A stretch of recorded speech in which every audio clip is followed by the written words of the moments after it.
자, 바로 본론으로 들어가 볼까요?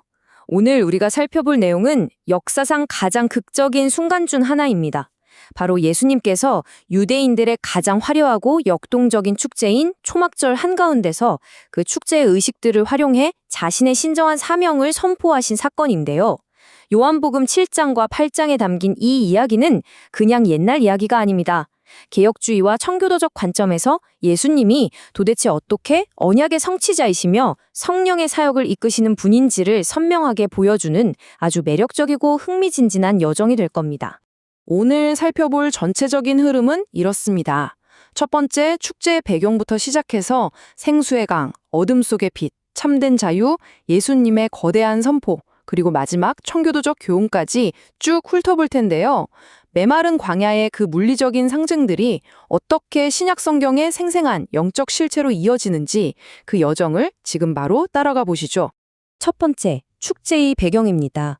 이 엄청난 설교가 어떤 맥락에서 나왔는지 이해하려면 먼저 무대가 되는 초막절이 도대체 어떤 축제인지 감을 좀 잡으셔야 해요. 당시 이스라엘 백성들은 이 기간 동안 집을 떠나 텐트, 그러니까 초막을 짓고 지냈거든요. 과거 조상들이 척박한 광야에서 구름기둥과 불기둥의 인도를 받고 반석에서 터져나온 물을 마시며 살았던 그 은혜로운 시간들을 몸소 체험하면서 기억했던 거죠. 여기서 우리가 짚고 넘어가야 할 아주 핵심적인 개념이 하나 있습니다. 바로 보존인데요. 청교도 사상가들은 이 축제를 단순한 과거 회상용 행사로 보지 않았어요. 이 땅을 순례자처럼 살아가는 성도들이 스스로 생존하는 게 아니라 오직 하나님의 완전한 보호하심과 부양하심, 즉 보존하심에 전적으로 의존하고 있다는 걸 완벽하게 보여주는 상징으로 이해한 겁니다. 광야 같은 세상에서 우리는 하나님의 은혜로 유지된다.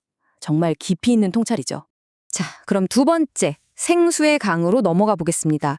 이 축제 분위기가 최고조에 달했을 때 과연 무슨 일이 벌어졌을까요? 예수님께서는 그냥 조용히 지켜만 보신 게 아니라 그 엄숙한 행사 진행의 한가운데로 훅 치고 들어오셔서 아주 충격적인 선언을 하십니다.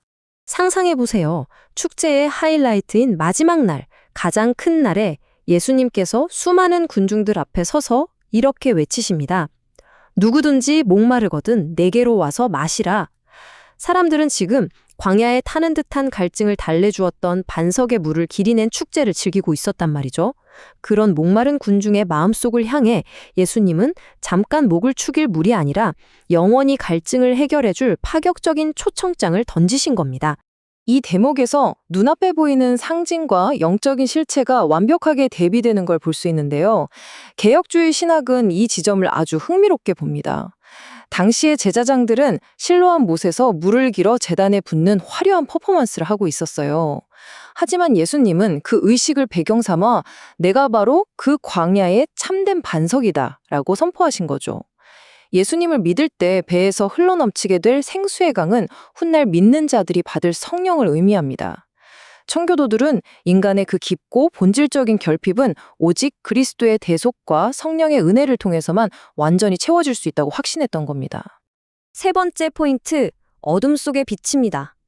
물에 대한 강렬한 선언이 지나가고 이제 무대는 메마른 사막의 갈증에서 캄캄한 밤하늘을 가르는 눈부신 빛의 대비로 아주 극적으로 전환됩니다.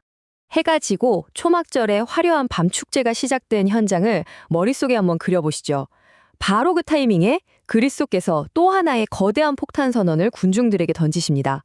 나는 세상의 빛이니 나를 따르는 자는 어둠에 다니지 아니하고 생명의 빛을 얻으리라.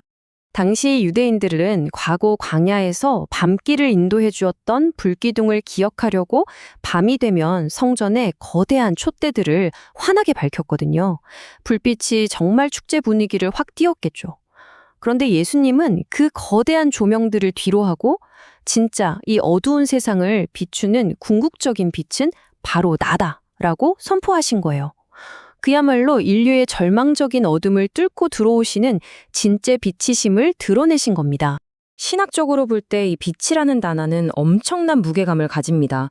개혁주의 신학에서는 이걸 특별계시라고 부르는데요. 아담의 타락 이후 온 인류는 스스로의 힘으로는 절대 빠져나올 수 없는 짙은 영적 어둠 속에 갇혀 있었단 말이죠. 그런데 오직 그리스도만이 그 캄캄한 어둠을 찢고 들어오셔서 하나님의 진리를 드러내신다는 겁니다. 그래서 청교도들은 빛 대신 그리스도를 따르는 사람은 더 이상 죄에 휘둘리지 않고 진리의 길을 제대로 걷게 된다고 굳게 믿었습니다. 네 번째, 참된 자유입니다. 자, 이제 설교가 계속되면서 예수님이 당시 사회에 아주 민감한 버튼을 누르시는데요.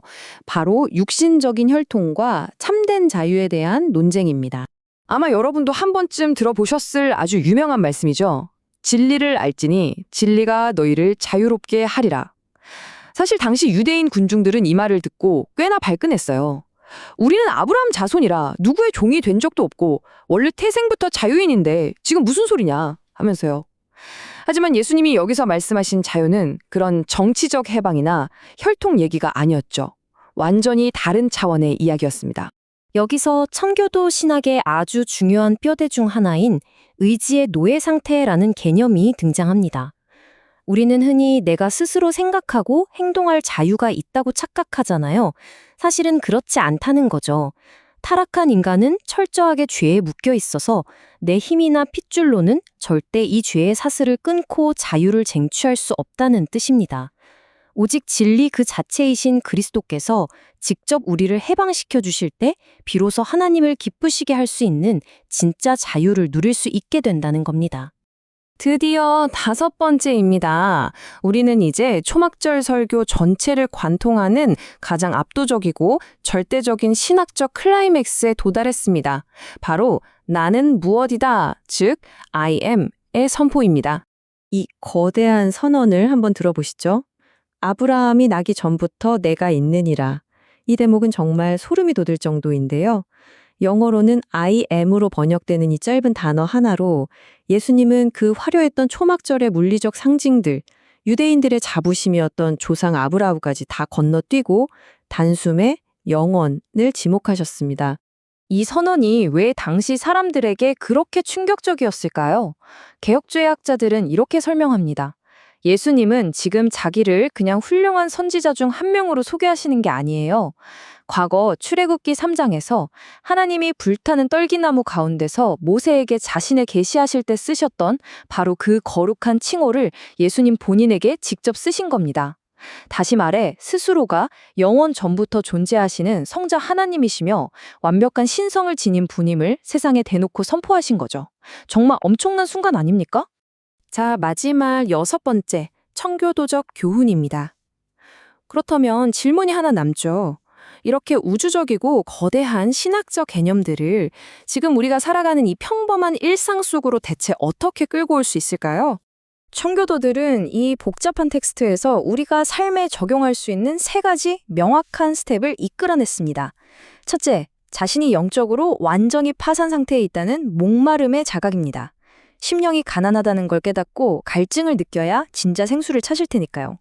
둘째, 내 노력이 아니라 오직 믿음을 통해 그리스도와 하나가 되는 연합입니다. 이 연합을 통해 비로소 생수가 흘러들어오게 됩니다.